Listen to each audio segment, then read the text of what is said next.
When the Galactic Council betrayed humanity, the universe paid the price. The vote was already over before I walked into the room. I did not know that yet. I was standing at the human delegation table inside the Grand Conclave Chamber, looking out at 11 species seated in a half-circle of polished stone and cold light. The chamber was enormous. It was designed to make you feel small, and for the first time in 40 years of serving Earth's diplomatic corps, I let it work. My name is Ilara Voss. I was the chief human ambassador to the Galactic Council. I had spent my entire adult life in this building, in rooms like this one, negotiating, persuading, compromising. I had shaken hands with creatures who had 6 limbs, no eyes, or bodies made of dense compressed gas. I had smiled when I wanted to argue. I had stayed quiet when I wanted to shout. I had done everything asked of me, and I had done it because I believed the council was worth believing in. That belief ended the moment High Chancellor Vrethka opened his mouth. He did not look at me when he spoke. That was the first sign. Vrethka was a tall, silver-skinned Lorath with 4 narrow eyes and a voice like grinding stone. He had always acknowledged me at the start of sessions. It was a small courtesy, but he had never skipped it in 12 years. Today, his gaze went everywhere except the human table. The Council recognizes the special session on Council Directive 7 Omega, he said. I had not been told about any Directive 7 Omega. I looked at Lena Burke, my second-in-command, seated to my left. She was already pulling up the directive on her data pad. I watched her face go from confusion to something I had never seen on Lena before. She was one of the calmest people I had ever known. She had laughed during a hull breach drill, but right now, reading whatever was on that screen, she had gone completely still. She slid the pad to me without a word. The Edict of Containment. I read it once. Then I read it again because the first reading did not fully process. It was 14 paragraphs of formal Galactic Council language, but the meaning was simple and absolute. Humanity was being reclassified as a Tier 0 hazard species. All human colonial holdings beyond the Sol system were to be seized and placed under Council administration. The human expeditionary fleet was to be disarmed and decommissioned within 90 days. Earth itself was to be placed under a permanent orbital quarantine, managed by a Council peacekeeping force. The justification: humanity's uncontrolled biological aggression and unchecked exponential adaptability posed a systemic threat to galactic stability. We had fought in every war the Council asked us to fight. We had sent food and engineers to 3 species that would have collapsed without our help. We had given them navigation technology, medical advances, and terraforming knowledge that we had developed at enormous cost, and we were a threat to galactic stability. I stood up. Chancellor Vrethka, my voice was level. I had trained it to be level. He finally looked at me. There was no hostility in his expression. That was somehow worse than anger. It was the look of someone who had already moved on to the next item on a list. Ambassador Voss, he said, the vote has been entered into the record. The vote has not been presented to the full chamber, I said. It was presented in closed session last night. I felt Lena's hand close briefly on my arm under the table. A warning: keep steady. Humanity was not notified of a closed session, I said. Humanity was not a voting party in this matter. He held my gaze, and for the first time I saw something move behind those 4 narrow eyes.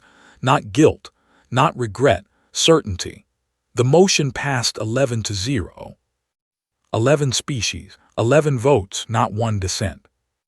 I turned to look at the Dravvosi table. Ambassador Prika, a short, blue-scaled diplomat I had worked alongside for 9 years, was looking at the floor. His people had been our closest allies.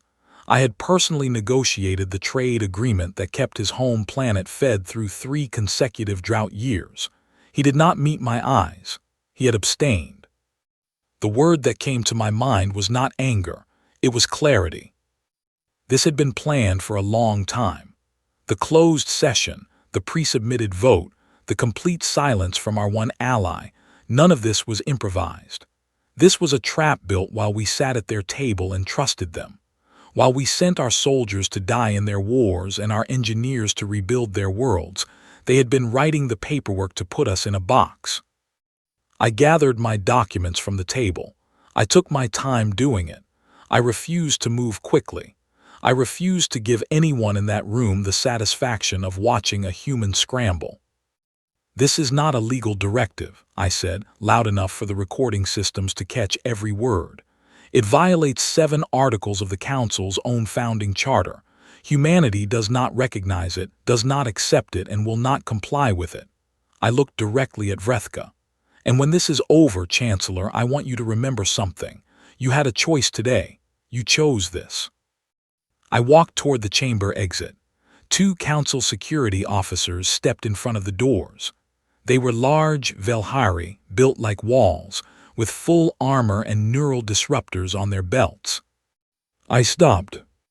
"Ambassador Voss," Vrethka said from behind me, "you will be held in diplomatic detainment pending the transition period." I looked at the 2 guards, I looked at the disruptors, and then I did something that I suspect confused them greatly. I smiled. They walked me to a holding cell on the station's lower ring. It was clean and small, with a cot, a filtered air vent, and a single light strip overhead. The door sealed behind me with a soft, final click. I sat on the cot. I did not panic. I did not shout. I placed my hands flat on my knees and I breathed slowly and I began to count. Not seconds, not steps to the door. I counted resources. I counted people. I counted the number of calls I had made over the past decade that had nothing to do with diplomacy. The favors accumulated quietly by people who had stopped believing this day would never come. Inside the lining of my diplomatic badge was a transmitter no larger than a grain of rice. It had been sewn in there 8 years ago by a man named Adrian Cross, who worked officially as a communications technician for Earth's embassy. It had one function, one signal, one word. I pressed the badge against the cot's metal frame, using the contact to complete the circuit. The signal was so small that no scanner in the station would read it above background noise, but it only needed to travel as far as the nearest relay, and from there, it would jump across 6 encrypted channels until it reached someone who was waiting for it. The word was simple. Ragnarok. I set the badge down on the cot beside me. The light hummed steadily overhead. Somewhere out in the dark, things were already beginning to move. I thought about Vrethka's expression when he told me the vote had passed. That absolute certainty, that complete confidence that humanity was finished. Every civilization that had ever underestimated us shared one flaw. They looked at what we showed them and assumed that was everything we had. They counted our visible ships and called it our fleet. They counted our registered colonies and called it our territory. They read our diplomatic files and called it our strategy. They never once considered that a species which had survived ice ages, plagues, and centuries of conflict with itself might have learned a very specific lesson. The lesson was this: you do not put everything on the table. You keep something back, always. No matter how much you trust the room, you keep something back. The Galactic Council had spent 40 years studying humanity. They had read our history, analyzed our biology, and mapped our psychology. They had concluded that we were dangerous enough to contain but not clever enough to anticipate. They were half right. The guard rotation on the lower ring happened every 4 hours. I knew this because I had memorized the security protocols of every council facility I had ever visited. Not because I expected to need that information, because I was human, and humans do not stop studying a room just because the room seems safe. The second rotation had just changed when the vent cover on the far wall moved. It moved slowly, deliberately, with the careful patience of someone who had practiced the motion many times. The cover came away without a sound, and from the dark crawlspace beyond, a face appeared. A human face. Young, angular, with short dark hair and a long scar running from the left ear to the jaw. "Ambassador Voss," he said quietly. "I'm Ian Ford, you don't know me." "I know exactly who you are," I said. "You have been stationed on this facility for 11 years under the name Kale Dorn, Valhari Maintenance Crew, 3rd Shift." He blinked. "How did you?" "Adrian Cross and I have worked together for a long time," I said. "He told me you were here 3 years ago, just in case. Are we ready?" Ian pulled himself through the vent opening and dropped silently to the floor. He was wearing a Valhari maintenance uniform, which was clever, because Valhari are large enough that the uniform hid his entire body shape underneath the padding. He handed me a matching set. "Signal went out 11 minutes ago," he said. "Cross confirmed receipt from the Sol relay 14 seconds later. Ragnarok is active." I pulled the uniform on over my clothes. "What is the route?" "Service corridor to the docking ring. There is a cargo hauler registered to a Loreth freight company, but the crew are all ours. Clara Webb is flying.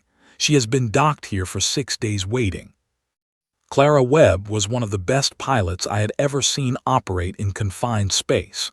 She had once navigated a rescue shuttle through an active debris field using nothing but manual controls and a cracked viewport.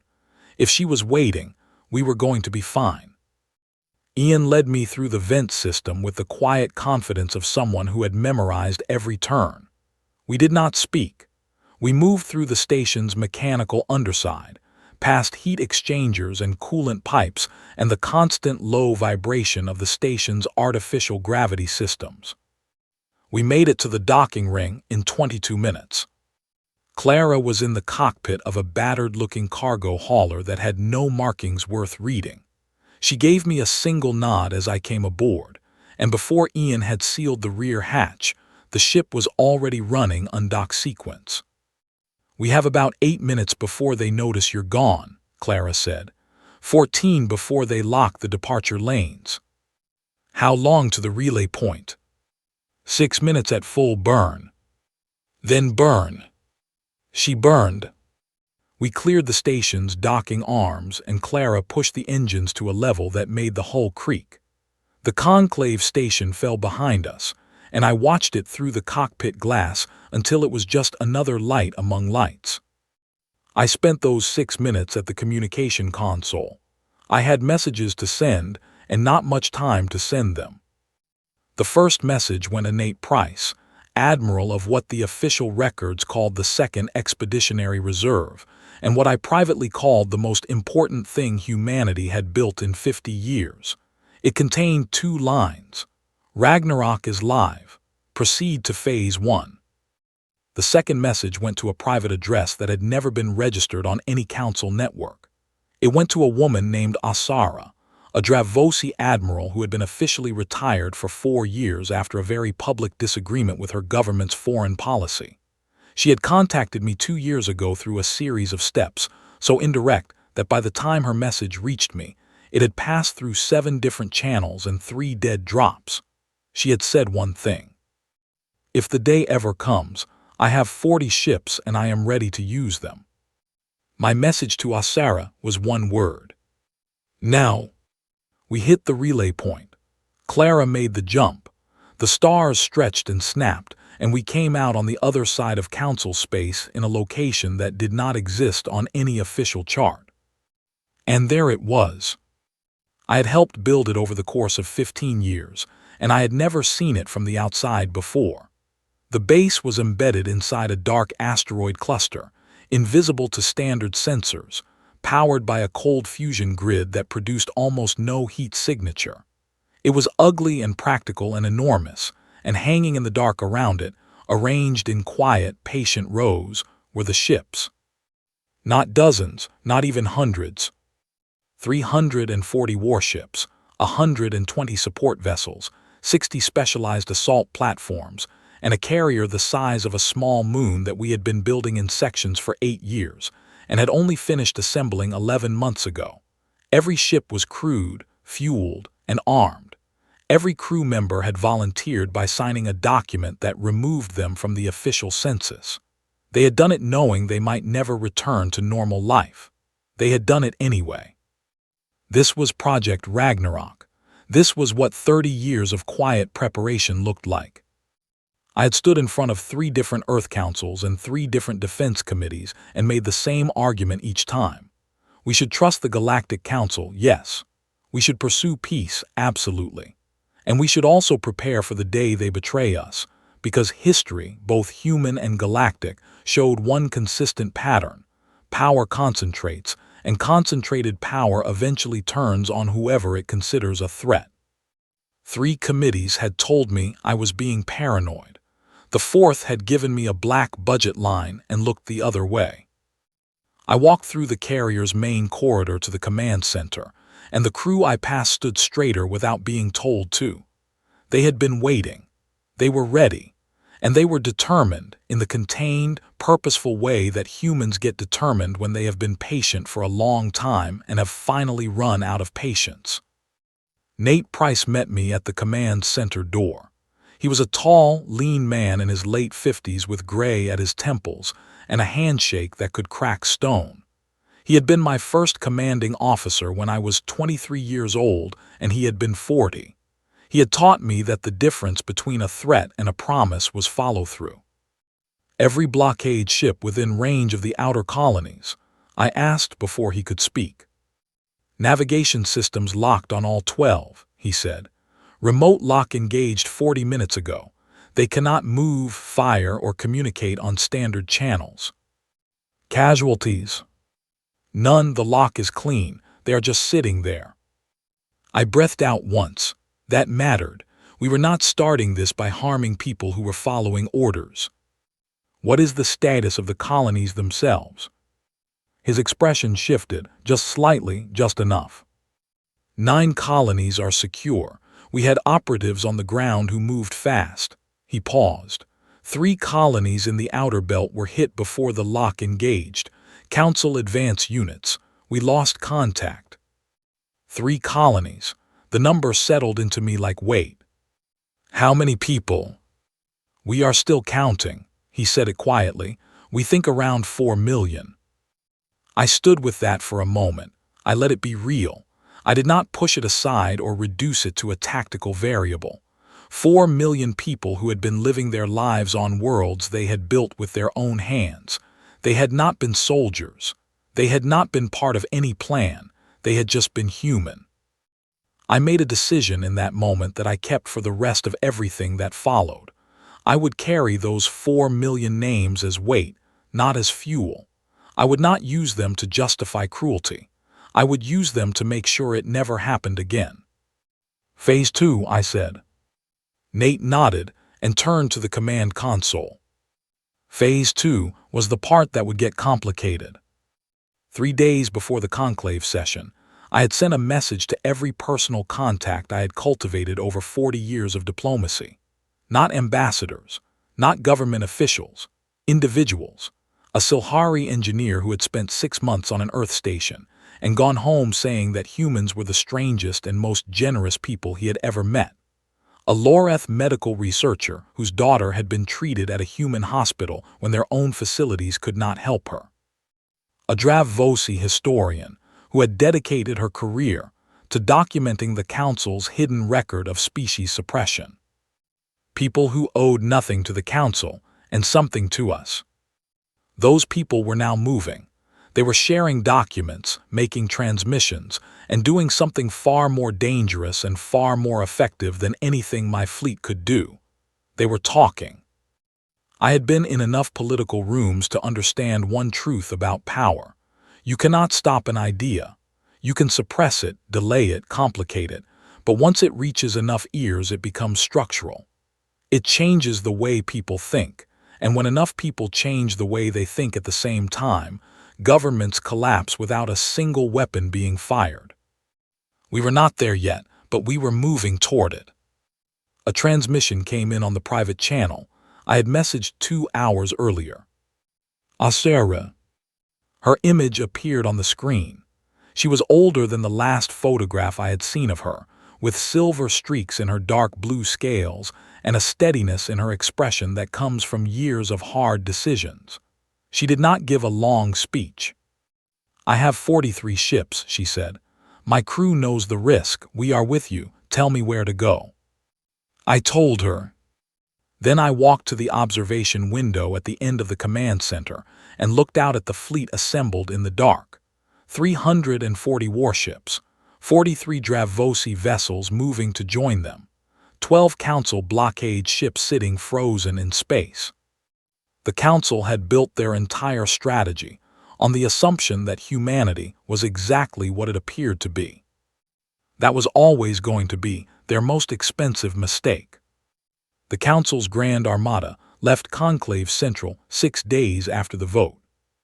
We knew this before they cleared their own docking clamps. Ian Ford was not the only human who had spent years embedded in Council infrastructure. We had people in fuel depots, supply chains, and communication relays across a third of Council space. When 600 warships power up their drives simultaneously, they do not do it quietly. We tracked every one of them from the moment the engines fired. 600 ships. It was the largest fleet the Council had ever assembled. Vrethka had clearly decided that if the threat was worth containing, it was worth containing completely. He wanted to make an example. We let him come. The approach to Earth runs through a navigational corridor called the Meridian Gate. It is not a physical structure. It is a gravitational lane, a stretch of space where the pull of 3 nearby star systems creates a natural pathway that makes travel faster and more fuel efficient. Almost every large fleet moving toward the inner human systems would use it. There was no reason not to. It was the obvious route. We had spent 4 years making it ready. I was on the bridge of our carrier, which we had named the Aliner, when the first Council ships entered the gate. My crew was calm. That impressed me more than any weapon. Every person on that bridge had looked at the numbers, understood what 600 warships meant, and chosen to show up anyway. Nate Price was at the tactical station to my left. Kate Sims, our chief weapons officer, was at her console with the precise, unhurried posture of someone who had rehearsed this moment so many times it had become ordinary. Paul Marsh commanded our forward division from his own ship 3,000 kilometers ahead, and I could hear his steady voice on the fleet channel running position confirmations with the quiet efficiency of someone calling out items on a checklist. "First Council formation is in," Paul said. 240 ships in the vanguard. "Let them come deeper," I said. We waited. The Council vanguard advanced through the gate, their formation tight and confident. From their perspective, they were flying toward a desperate, outnumbered resistance. They expected to find humanity scrambling. They expected fear. What they found instead was silence.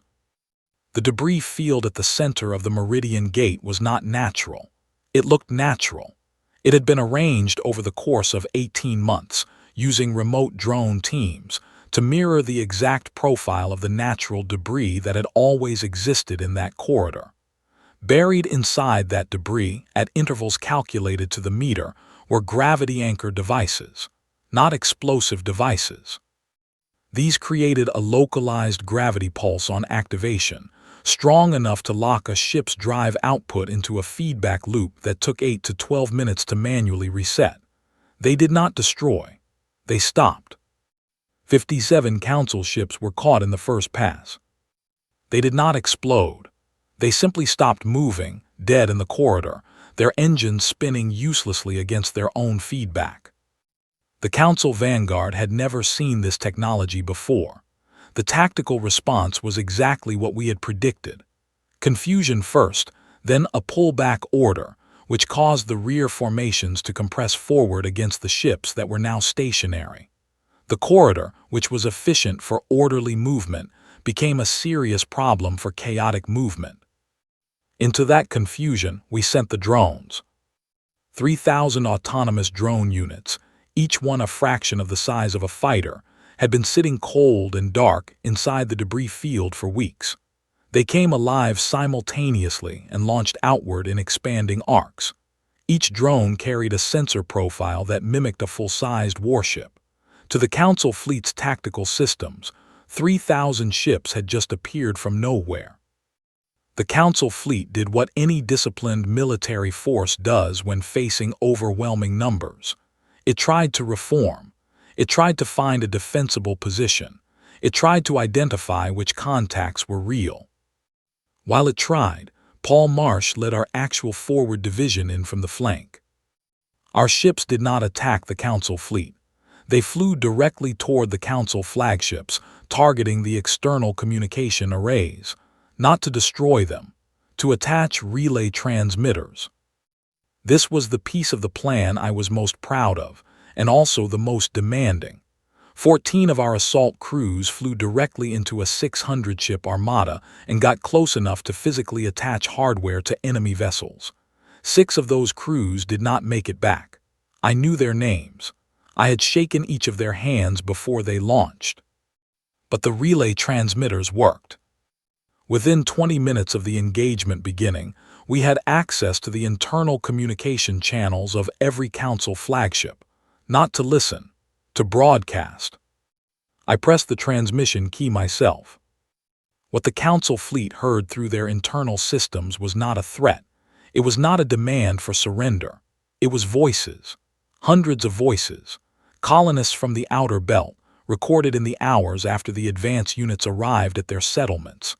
Families who had lived on those worlds for 2 and 3 generations, describing what was happening to them in plain language, without exaggeration, because the truth was already extreme enough.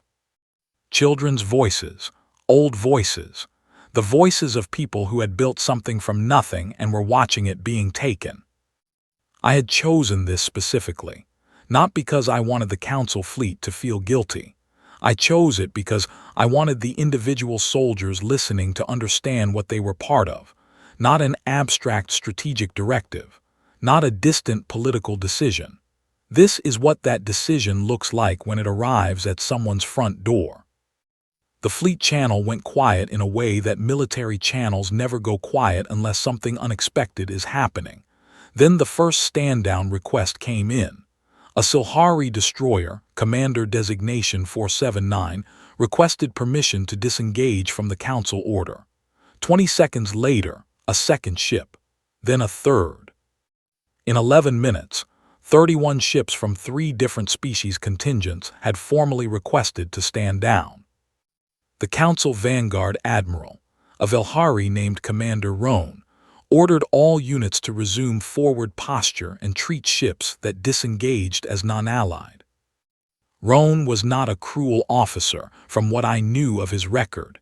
He was a disciplined, professional soldier following a directive from his government. I respected that even as I worked against it. Paul Marsh's division had reformed on the outer edge of the corridor. The secondary fleet, under Kate Sims' coordination, came in from the other side. The Council fleet was not surrounded. We did not have the numbers for that, but it was caught between 2 forces with an obstructed corridor behind it and a minefield it could not reliably map ahead. Roan was good. He identified the pressure points quickly and started moving his undamaged ships toward the gaps. If he had been able to maintain cohesion, he might have broken through. He did not get the chance. Our carrier, which had been holding at a distance, the Council fleet considered safely outside engagement range, moved forward. 6 Council warships turned to intercept. What they did not know was that the Aliener carried something we had spent 11 years and a significant portion of our black budget developing. We called it the resonance array. In simple terms, it broadcast a signal on the same frequency used by every Council ship's navigation processor. The signal did not damage the processors. It introduced 3 seconds of recalibration lag into every navigational decision. 3 seconds does not sound like much. In a complex, multi-ship engagement inside a narrow corridor, with obstacles, false contacts, and 2 opposing fleets operating simultaneously, 3 seconds is everything.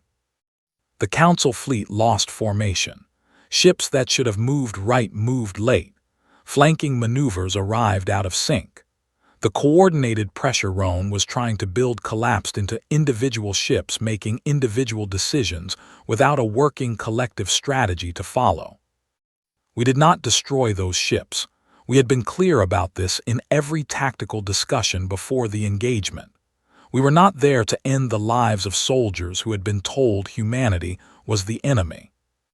We were there to stop them, hold them, and make the cost of continuing this action so high that someone with decision-making authority would choose differently. It took 4 more hours. When Roan's request for communication came through, I took it personally. He appeared on screen with the rigid posture of a man who was about to do something that went against every instinct in him. "Ambassador Voss," he said, "Commander Roan, Council Armada, requesting terms of disengagement." I kept my expression neutral. The terms are the same ones I stated before this engagement began. You disengage, return to Council space, and remain there until your government has answered for the Edict of Containment. No conditions beyond that. He was quiet for a moment. "My government has not authorized." "I know," I said. "That is between you and your government." He looked at me for a long moment. He was trying to find something in my face, I think. Some sign of anger or the kind of satisfaction that makes a victor unpredictable. I hope he did not find it. I was not feeling those things. I was feeling tired and certain and completely sure that this was the right path, even when the right path cost this much. "Disengagement authorized," Roan said. The Grand Armada pulled back, not in disorder, in sequence. Roan ran a disciplined retreat, and I gave his retreating ships a wide, clear corridor to move through. No pursuit, no final action. When the last Council ship jumped out of the Meridian Gate, my bridge was quiet for exactly 4 seconds. Then Kate Sims said, without any particular drama, "That is a first in Council history." She was right. The Galactic Council had never lost a fleet engagement. Not once in 300 years. Their military supremacy was so established that most species had stopped thinking of it as something that could be challenged. Today we had changed that assumption. Not because we were more powerful, because we were more prepared, more precise, and more willing to think in ways our opponents had never considered. I stood at the observation window and watched the empty corridor where 600 warships had been an hour ago. We had won this battle. We had not won the larger conflict. There were 11 governments on the other side of this, each with resources, fleets, and political strength that dwarfed our own. The Edict of Containment was still on the record. The 3 destroyed colonies were still gone. 4 million people were still unreturned. But something fundamental had changed in the calculation of this conflict. They had believed we could be managed. Now they knew better. 3 days after Meridian Gate, the argument nearly tore us apart. It started quietly, the way the most dangerous arguments always do. Owen Cole, the head of Earth's Shadow Defense Council and the man who had originally authorized the black budget for Ragnarok, sent a transmission to the carrier. He wanted a tactical council, mandatory attendance. 31 people filled the Leaner's main briefing room. Admirals, fleet commanders, colony representatives, and strategists. I sat at the head of the table. Owen sat across from me, and from the moment he sat down, I could see what kind of conversation this was going to be. "We have their fleet in retreat," he said. "We have 11 species in disarray. Their communication networks are fragmented and their political leadership is scrambling. The window to press forward is open right now. In 4 weeks it will close." He put both hands flat on the table. "We should move on their core systems." The room divided exactly as I had expected. 8 commanders immediately agreed with Owen. 4 immediately disagreed. The remaining 19 watched me. "Define what you mean by move on their core systems," I said. "Occupation of the Conclave Station, blockade of the Loreth and Velhari home systems, forced renegotiation under military pressure." He said it clearly and calmly, because Owen Cole never stepped back from his own positions. We have the momentum. If we stop now, they will regroup and come back with a strategy built around what they learned at the Meridian Gate. We will not get this advantage twice. He was not wrong about the tactical window. That was what made this conversation so difficult. Admiral Dean Harlow, one of my oldest and most trusted officers, leaned forward from my right. He is right about the timeline. If we do not press, we lose the advantage. We spent 30 years building toward this moment, and we are considering stopping at the first success. We lost 4 million people in the outer colonies, I said. The room went quiet. Before we discuss any advance, I want us to be specific about what this conflict has already cost. Which is exactly why we should not stop, Owen said. Those 4 million people are the reason we cannot afford to give their governments time to recover and strike again. And if we move on their core systems, I said, we confirm every single thing they told their populations about us. We become the Tier 0 hazard species they warned everyone about. We give every uncertain government in the Council a reason to stop being uncertain and unite against us. We transform a coalition that is currently falling apart into one that has a new reason to hold together. Silence. I let it stay there. There is a second option, I said. We already used part of it at Meridian Gate. We have everything we need to use it fully. I looked at Ruth Kane, who was seated at the far end of the table. Ruth was not a soldier. She was a historian and intelligence analyst who had spent 12 years doing work that seemed unglamorous but proved to be the most significant contribution in this entire effort. She had been collecting documents. Council documents, classified, sealed, protected behind encryption systems that had taken our people years to access. Records going back 2 centuries. Tell them what you found, I said. Ruth Kane stood up. She was a precise woman who did not waste words. The Edict of Containment against humanity is not the first one, she said. It is the fourth. The first was issued 212 years ago against a species called the Marin. They were a highly adaptive, biologically complex species that the Council classified as a Tier 0 hazard after they developed faster-than-light travel independently of Council guidance. She paused. There are no Marin left. The edict was fully carried out. The room was still. The second edict was issued against the Korath 80 years later, the same classification, the same justification.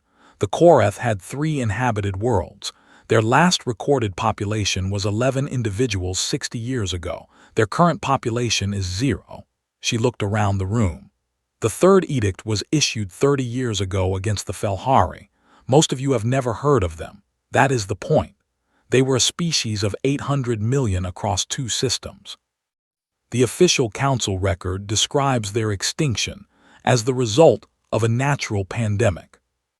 And the documents you found, I said, show that the pandemic was introduced deliberately, with full council authorization. The silence in that room was a different kind than I had experienced before. It was the silence of people processing something that changed the shape of what they were looking at. Owen Cole sat back in his chair. The calculation behind his eyes shifted, not because he had been hopping for something wrong, because he was a practical man who now understood that the tactical question had a much larger context. If we occupy their core systems, I said, we are the latest entry in a long line of military solutions. We win the immediate battle and spend the next 100 years managing a war. If we release these documents, we do not need to occupy anything. Their own populations do the work. Can we rely on their populations to respond? Dean Harlow asked. I rely on individuals, I said, not governments. The Silhari engineer who spent 6 months on Earth Station 14 and came home saying we were the most confusing and generous people he had ever encountered. I rely on him. The Dravosi historian who has spent her career documenting what the Council buries. I rely on her. The 31 ships that stood down at Meridian Gate because their crews listened to the voices of our colonists. I rely on those crews. I looked around the table. We are not going to end this by being the most powerful force in the galaxy. We are going to end it by making sure the galaxy knows the truth. All of it. Then we are going to let people decide what they want to do with that truth. Owen Cole looked at me for a long time, and if it does not work, then we still have the fleet, I said. He nodded once. We voted. It was not unanimous. 11 people voted with Owen for immediate military advance. 20 voted with me. I understood the 11. I did not dismiss what they were feeling or what they were afraid of. I simply believed we had a better path. We began the release the next morning. Every document Ruth Kane had compiled, along with testimony from 17 council insiders who had agreed to speak on record, went out simultaneously across every communication network accessible to the compact relay system. Council-controlled networks attempted to suppress it within hours. By then, it had already spread through independent channels in 16 systems. Containing it at that point was like trying to hold back water with open hands. The response was not immediate. Truth rarely lands all at once. It arrives in pieces, and then the pieces connect, and then the connection becomes something that cannot be undone. On the 4th day after the release, the Silhari Directorate announced a suspension of cooperation, with the Council pending independent verification of the documents. On the 6th day, the Dravosi government issued a statement that was carefully worded to say very little, but the fact that they issued any statement at all, given their abstention at the vote, told me the pressure was building from inside. On the 8th day, High Chancellor Vrethka was detained by his own Security Council.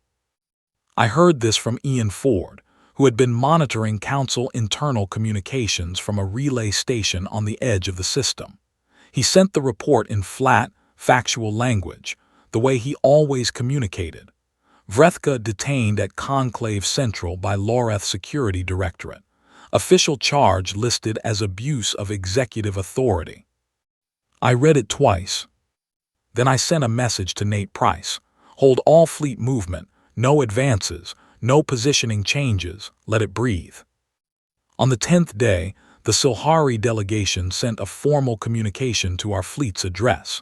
Not to the Council, not to any government, directly to us.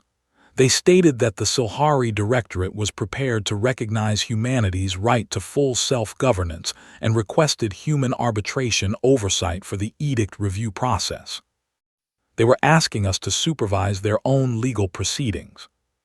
The species whose delegate had laughed at our veterans' memorial was asking us to be their neutral arbitrator. I sat with that for a long time.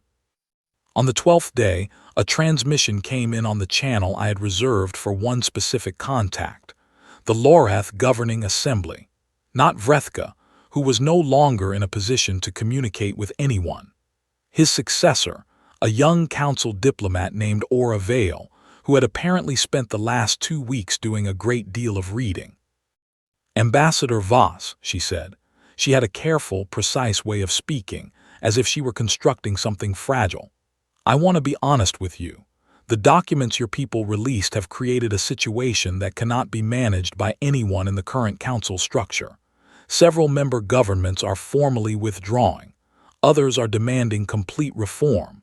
The institution, as it currently exists, will not survive the next 60 days. I know, I said. My question is what you intend to build in its place. It was the right question. I had been waiting for someone to ask it. Something better, I said. Something that makes what happened to the Marin and the Koreth and the Felhari structurally impossible. Something with genuine accountability. Aura Vale studied me through the screen. You could have taken this by force, she said. You had the opportunity. Yes, I said. Why did you not? I thought about the briefing room, about Owen Cole's 11 votes, about the 4 million names I carried as weight every single day. Because I have read your history, I said. All of it, not just the parts the council wanted us to see. Power built on conquest requires constant maintenance. It requires continuous force to hold together what force initially assembled. We do not have the population or the inclination for that." I paused. "And because 4 million of my people were taken from us by a decision made in a room where we had no voice, I will not build the next governing structure on that same foundation." She was quiet. "We need time," she finally said. "You have 30 days, I said. "After 30 days, I expect a formal delegation at coordinates I will transmit separately. Bring every species still willing to participate in building something new. Bring your documents and your demands. We will bring ours." After the transmission ended, I went to the observation window. Nate Price came and stood beside me without being asked. We had known each other long enough that we did not always need to announce what we were doing. "Do you think she will come?" he asked. "Yes," I said. "She is practical and she does not have a better option." I watched the stars. "The ones who might have better options are the ones I am thinking about." He nodded. He understood. On the 14th day, I sat down alone in my quarters with a data pad and a blank document. I began writing names. The names of the colonists from the 3 outer belt worlds. Every name I could confirm from the population records Ruth Kane had pulled before they were seized. I did not finish that night. I came back to it the next morning, and the morning after that. I did not set the pad down until every name was written. The conference took place on a station we built ourselves. It was not a grand structure. We did not have the time or the inclination to make it impressive. It was functional and clean, assembled in 30 days from prefabricated modules, with a central chamber large enough to seat 40 delegations and a ring of smaller rooms for private discussions. We placed it in neutral space, equidistant from every major council system, and we called it the first compact assembly. I arrived 2 days early. I did not do this to project authority. I did it because I wanted to walk through every room before anyone else arrived, to stand in the spaces where the future was going to be argued over, and to make sure I had said everything I needed to say to myself before I had to say it to everyone else. Lena Burke arrived with me. She had been at my side since the beginning of all this, quiet and precise and completely steady, and she had spent the last month on the detailed legal work of drafting the compact charter, while I had been managing the fleet and the communications. She handed me the final draft on the second morning, 312 pages, and she had that particular expression she got when she was proud of something but was too professional to say so directly. I read all 312 pages. Some of it I had written myself, in the early hours of mornings when sleep would not come. Some had been contributed by Aura Vale's legal team, which surprised me with both its quality and its honesty. Some of it came from a Dravosi legal scholar named Pell, who had never held a government position and had spent 30 years writing papers that no council official had ever read about what fair interstellar governance should actually look like. Pell arrived on the first day of the conference on a small personal transport, with a carry case of data drives and the slightly dazed expression of someone who had spent a lifetime writing about things in theory, and had just discovered that the theory was about to be tested in the real world. "Ambassador Voss," he said when I met him at the docking arm, "I have to be honest. I wrote most of my work assuming it would never actually be used." "That makes 2 of us," I said. The delegations arrived over the following 24 hours. 12 came in the first wave, some from former council members, some from non-aligned species who had been watching from a cautious distance for decades. Asara arrived with her flag captain, Helen Gray, who had served as her tactical officer for 20 years, and who shook my hand with the directness of someone who had already decided we were on the same side. Asara and I stood in the corridor outside the main chamber before the first session, and we did not make speeches. There was nothing either of us needed to say that had not already been demonstrated by the choices we had made to arrive at this moment. "How are your crews?" I asked. "Ready to go home," she said. "Mine too." We went in. The first session lasted 9 hours. I will not describe every moment because most of it was the careful, painstaking work of building something durable. And while that work is vital, it does not carry a clear dramatic shape.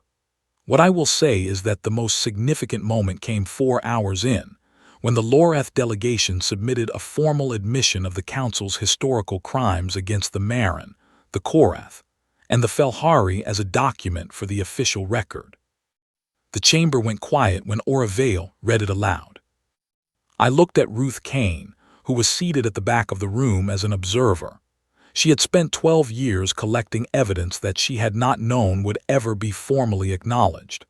She was looking at the ceiling, and I could not see her expression clearly, but I saw her hands, and they were very still.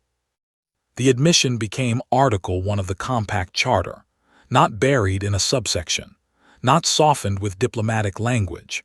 The first article, because if you are building something new and you cannot say clearly and plainly what you are building it in response to, you are not building it correctly.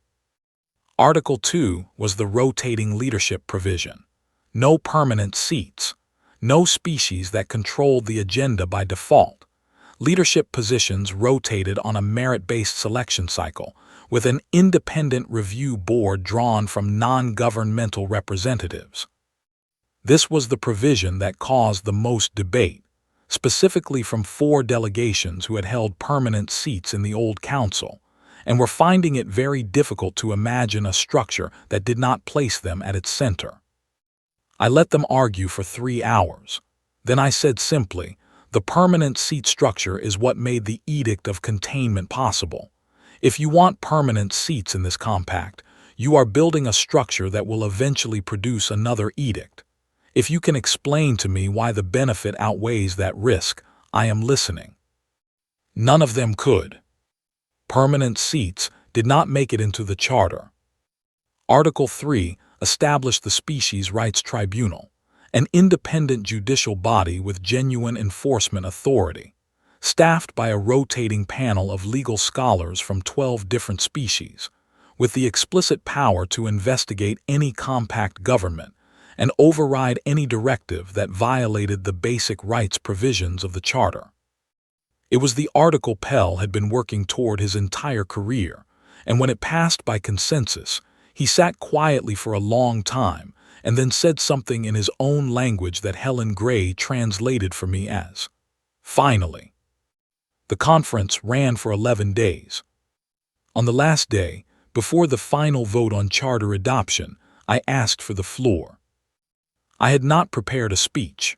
What I said was not the result of careful construction. It was the result of 11 days of watching people argue and compromise and occasionally surprise each other, and everything that had accumulated in me over the months before that. I stood up and I said this. My species has been in conflict with this process since before most of us were born. We came into the galactic community 40 years ago and we tried to do everything right.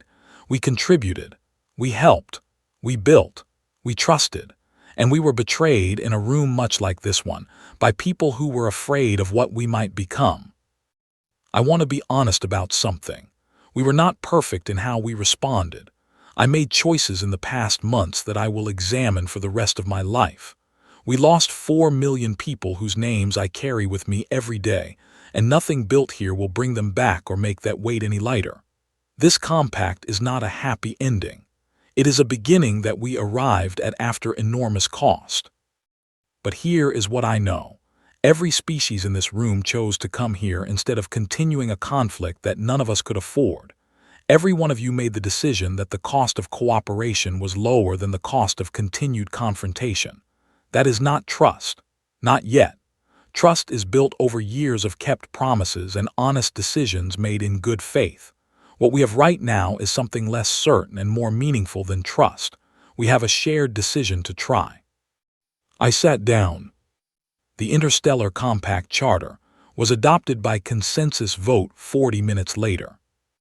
The next 6 months were the hardest months of my life, and they looked nothing like the months of crisis that came before them.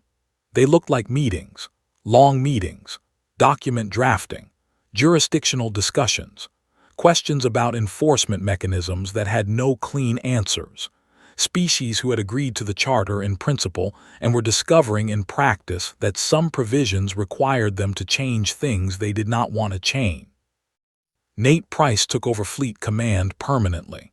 I had told him 3 days after the charter vote that I was not a fleet admiral. I had only been acting as one because the circumstances required it, and that he should carry the title he had actually been doing the work of. He accepted without any ceremony and went back to his work. Lena Burke became humanity's first representative to the Compact Tribunal Selection Committee. She was exactly suited for it. She had the kind of patience that processes complex problems without visible strain, and a memory for procedural detail that I had never fully matched. Ian Ford, who had spent 11 years as a deep-cover operative on the Conclave station, went home to a small city in northern England where his family had been told he was working in long-haul cargo. I understand the reunion was not simple. 11 years is a long time to explain. I did not ask him the details. What he had done in those 11 years had changed the shape of events in ways that would not fully be understood for decades, and the settling of things between him and the people who loved him was entirely his own. Adrian Cross received a commendation in a ceremony that was not made public. He declined the formal recognition and asked instead that his name be placed on the memorial we were building for the outer colony losses, not as a hero, as a witness. Clara Webb flew the Aliner on its first post-conflict mission, a supply run to 2 of the colonies that had been seized and then released. She sent me a short message afterward. The colonists met us at the dock. Some of them had been told we were a story someone invented. I told them the story arrived in a cargo hauler. One of the children asked if she could see the engine room. I said yes. That was the whole message. It was enough. Asara's 43 ships returned to Dravosi space. She did not go with them. She had been formally separated from her government's military structure when she made her choice to support us, and she knew at the time that return was going to be complicated. She accepted the position of first non-human chief arbiter of the Compact Tribunal. The day she was sworn in, I attended the ceremony. It was brief and functional because that was how Asara preferred things. Afterward, we stood in the corridor outside the tribunal chamber, and I congratulated her. She said, "I am not certain I am the right person for this." You left a government you had served faithfully because you believed in something larger than that government, I said. That is exactly the quality this position requires.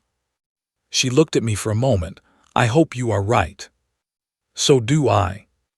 We went and stood at the observation window at the end of the corridor, looking out at the stars. We stood there for a while without speaking, in the way that people stand together when they have been through something that does not compress into words. I left the Compact Assembly Station 3 days later. I had submitted my resignation from the Ambassadorial Corps 2 weeks earlier. It had been accepted without comment, which was exactly the right response. The work I had spent 40 years doing had been aimed at building something that could function without me holding it in place. If it still needed me to hold it together, I had not done it right. I took a standard commercial transport to Earth, not a military ship, not a private arrangement. I sat in a seat that was slightly too small and ate a meal that was entirely forgettable and watched the stars slide past the cabin window, and it was one of the most peaceful experiences I had had in years. I did not return to the capital. I went to a small coastal town on the southwestern edge of England where I had grown up, which had changed very little in the 40 years I had been away. The harbor still smelled of salt. The streets were narrow and old. The people I had grown up with had mostly moved on or grown old, but the shape of the place was familiar in the way that early places always are, carried somewhere in the body below the level of conscious memory. I rented a house at the edge of town, with a long garden that had been untended for several years and needed a great deal of work. I bought seeds and tools. I spent the first 3 days clearing the garden of everything that had overgrown it. It was physical and absorbing, and it asked nothing of me except attention to what was directly in front of me, which was exactly what I needed. On the fourth day, I began turning the soil. On the fifth day, I planted the first seeds. I did not know what I was doing in any technical sense. I had spent my adult life in space stations and political chambers, and my knowledge of gardening was entirely theoretical. I made mistakes. Things did not grow where I expected them to. Things grew where I had not intended. I found I did not mind. I thought about the compact sometimes, in the evenings when the light was going and I was cleaning tools in the shed. I thought about Lena and Nate and Clara and Adrian and Owen Cole and Aura Vale and Pell, and all the people who were doing the difficult, daily, unglamorous work of making the thing we had built actually function. I trusted them, not without question. With the kind of trust that is built on evidence, accumulated over years of watching people face hard choices and choose the harder right path over the easier wrong one. I thought about the 4 million names. I thought about them without drama, which was the only way I could hold them without it consuming everything else.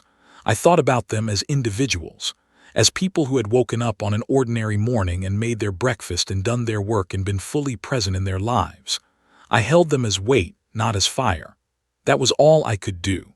I held them and I kept going. One evening, about 6 weeks after I arrived, a child from the house 2 doors down came and stood at my garden fence. He was perhaps 8 years old, with a serious expression and an unsettling directness in the way he looked at things. "My dad says you used to work for the government," he said. "I did," I said. "Was it good?" I considered the question honestly. "Parts of it," I said. "What do you want to do when you grow up?" He thought about it with the complete seriousness that children bring to questions adults ask casually. "I want to go to space," he said. I looked at him. He meant it without reservation. "Good," I said.